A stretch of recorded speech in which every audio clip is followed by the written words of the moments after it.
திருநெல்வேலி மாவட்டம் மானூர் தாலுகாவில் IOB bank செயல்பட்டு இருக்கு. இந்த பேங்க்ல பணம் எடுக்க தேசிய ஊரக வேலைவாய்ப்பு துறையில வேலை செய்யறவங்க, மாற்றுத்திறனாளிகள், வயதானவங்கன்னு எல்லா தரப்பு மக்களும் வந்து போறது வழக்கம். பணம் எடுக்க வரும் வாடிக்கையாளர்கள் கிட்ட வங்கி ஊழியர்கள் தரக்குறைவா கொஞ்சம் கூட நாக்கூசாம பேசுறதா புகார் எழுந்திருக்கு. வங்கி மேலாளரோட மோசமான செயல்னாலதான் விவசாயிகள் சங்க தலைவர் வேம்பு கிருஷ்ணன் சமீபத்துல தற்கொலை செஞ்சுக்கிட்டாரு. இந்த நிலையில மானூர் ஒன்றியத்துல உள்ள குறிஞ்சி குளத்தை சேர்ந்த மக்கள் தமிழக முதல்வர் தனிப்பிரிவுக்கு புகார் கடிதம் எழுதியிருக்காங்க. அந்த கடிதத்தில் குறிப்பிட்ட விவரம் என்னன்னா, ஸ்மார்ட் கார்டு வச்சு பணம் எடுக்கும்போது சில சமயங்கள்ல கைரேகை சரியா விழாத காரணத்தினால பேங்க்குக்கு நேராக போய் வாடிக்கையாளர்கள் பணம் எடுக்கிறாங்க. ஆனா அவங்க கிட்ட தரக்குறைவா வங்கி ஊழியர்கள் நடந்துக்கிறது தொடர்கதையா மாறி இருக்கு. இதனால வாடிக்கையாளர்கள் மிகுந்த மன உளைச்சலுக்கு ஆளாயிருக்காங்கன்னு அந்த கடிதத்தில் குறிப்பிடப்பட்டிருக்கு.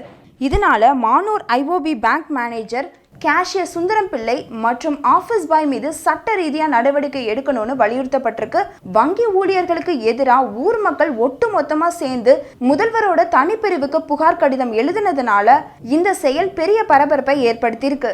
இந்த செய்தி உங்களுக்கு பிடிச்சிருந்தா லைக் பண்ணுங்க, மறக்காம net TV for your subscribe பண்ணுங்க.